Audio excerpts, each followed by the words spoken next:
श्री श्री राधा दामोदर भगवान की जय।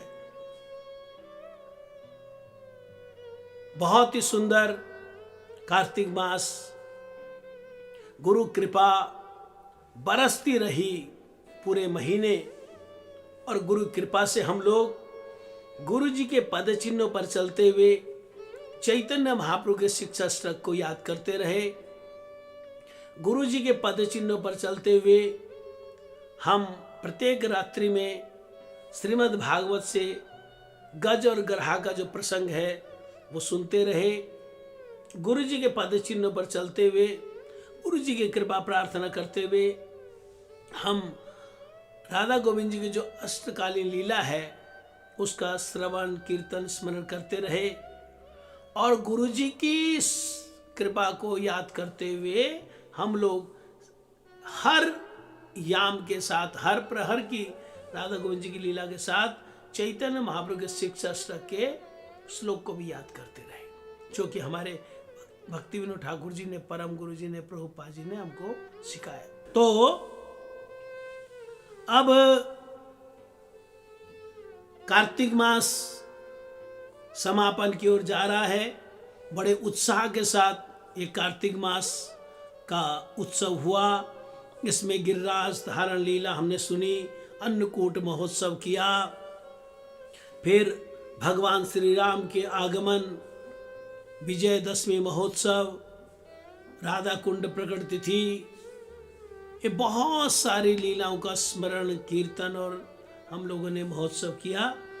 आज हम अंतिम पड़ाव पर हैं और भगवान की जो अष्टकालीन लीला है उसमें 8वें याम की लीला में हम आज श्रवण कीर्तन के लिए बैठे हुए हैं। इस 8वें याम की लीला को हम याद करें उससे पहले चैतन्य महाप्रभु के शिष्य अष्टक का जो 8वां श्लोक है, जो हमको ऐसा सिखाता है कि ऐसे दृढ़ निश्चय के साथ कृष्ण भजन करना है कि दुनिया की कोई भी परिस्थिति, आकर्षण, विकर्षण, लोभ या कष्ट आपको वहां से हिला ना सके। मतलब इस प्रकार की भावना कि आश्लिष सेवा पाद्रताम पिनष्टुमाम अर्धस्नात मर्महताम करो तुआ यथा तथा विविधता अतुलम पटो मत प्राणनाथस्तु सैव ना परः।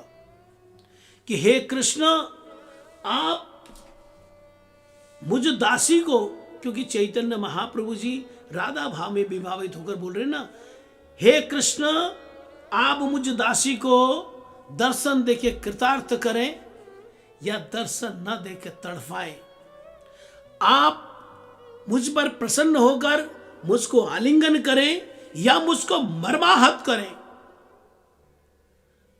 जो आपकी इच्छा हो मेरे साथ वो व्यवहार करें, लेकिन मैं आपको छोड़कर कहीं नहीं जाऊंगा। मत प्राणनाथस्तु सैव ना परः।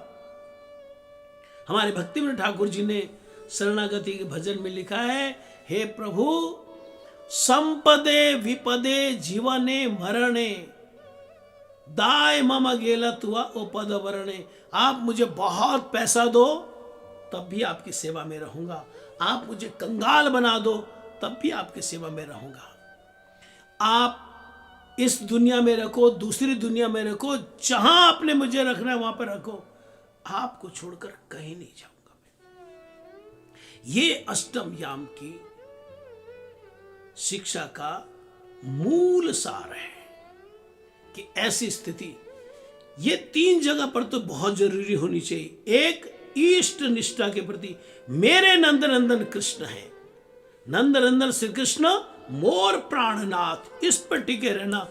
सब भगवान के जितने अवतार हैं सबको प्रणाम करना, जितने भी देवी देवता हैं सबको प्रणाम करना, लेकिन इष्ट वहां पर ऐसे निष्ठा रहनी चाहिए। नंदनंदन श्री कृष्ण, और नंदनंदन श्री कृष्ण के अभिन्न प्रकाश जो गुरुदेव, नंदनंदन श्री कृष्ण को मिलाने वाले जो गुरुदेव, नंदनंदन श्री कृष्ण की नित्य सेवा में मुझे नियोजित करने वाले जो गुरुदेव, उनके प्रति एक निष्ठ होना, सब वैष्णव को सम्मान करना, सब गुरुजनों को सम्मान करना, लेकिन निष्ठा एक गुरु के प्रति। और जो गुरु जी ने मंत्र दिया, महामंत्र हरे कृष्ण कृष्ण कृष्ण हरे हरे, हरे राम राम राम हरे हरे। इस महामंत्र के प्रति एक निष्ठ होना। हमारे वेदों में बहुत से मंत्र हैं, शास्त्रों में बहुत से मंत्र हैं, बहुत तरह के महात्मा बहुत तरह के मंत्र बताएंगे। हमने महामंत्र बेटी, ये चाहे कोई परिस्थिति आ जाए, गुरु के प्रति, महामंत्र के प्रति और इष्ट के प्रति ऐसे दृढ़ रहना, ये चैतन्य महाप्रभु के शिक्षा अष्टक के जो 8वां श्लोक है उसका भाव है। और जो अष्टम याम की लीला है, जो कि रात को लगभग 10:30 बजे से लेकर और 3:15 बजे तक चलती है, उस लीला में बहुत कुछ होता है। मतलब वन भ्रमण है और हल्का भोजन है, ठंडा पानी पीना है, ठंडा मीठा पानी पीना है। फिर श्री कृष्ण और सारी जितनी भी गोपियां हैं वो अलग अलग तरह के गान गाते हैं, नृत्य होता है, अलग अलग तरह के वाद्य बजाते हैं, ललिता बजाए बांसुरी विशाखा मृदंग, इस प्रकार का वहाँ पर बहुत चलता है। जब ये सब कुछ बहुत नृत्य गीत इत्यादि से राधा गोविंद जी ऐसी लीला करते हैं, थक गए हैं, तो एक वन के बीच में फूलों की सैया बना दी जाती है विश्राम करने के लिए, कुसुम सैया, उस पर राधा गोविंद जी विश्राम करते हैं। हम सभी का सौभाग्य है कि वो जो कुसुम सैया बनती है वृंदावन में राधा गोविंद जी की सेवा में, हमारे गुरु जी हिज डिवाइन के श्रील भक्ति वल्लभ तीर्थ गोसाई महाराज जी वो गोपी रूप में वहां पर सेवा करते हैं। उन्होंने अपने जीवन में एक बार बताया था, अपने बहुत ही क्लोज शिष्य पूज्यपाद त्रिदंडी स्वामी श्री श्रीमद् भक्ति जीवन यति महाराज जी को, कि उनकी सेवा है, छोटे छोटे जो सफ़ेद पुष्प हैं दिन में उनको चयन करके इकट्ठा करके रखना, और रात में जब ये कुसुम सैया बनती है, फूलों की जो सैया बनती है, रोज अलग अलग डिजाइन की, किसी दिन वो चौकोर है, किसी दिन गोल है, किसी दिन वो तिकोनी है, किसी दिन वो स्टार जैसी है, और उसमें जो डिजाइन है, वो जो चित्रलेखा सखी है वो बताती है किस दिन कौन सा डिजाइन बनाना है। तो हमारे जो गुरुजी हैं इस डिवाइन के श्री भक्ति वल्लभ तीर्थ गोसाई महाराज जी वहाँ पर गोपी रूप में वो जो दिन भर में सफ़ेद फूल चयन किए हुए ना, उन सफ़ेद फूलों के डिजाइन बनाती है। हमारा सौभाग्य कि हमारे गुरुजी वहाँ पर सेवा में हैं। हम लोग भी अगर शरणागति भाव से प्रपन्न रूप से गुरुजी के अनुगत्य में सेवा करते रहे तो गुरुजी हम लोग को वहाँ तक ले जा सकते, मधुरस तक।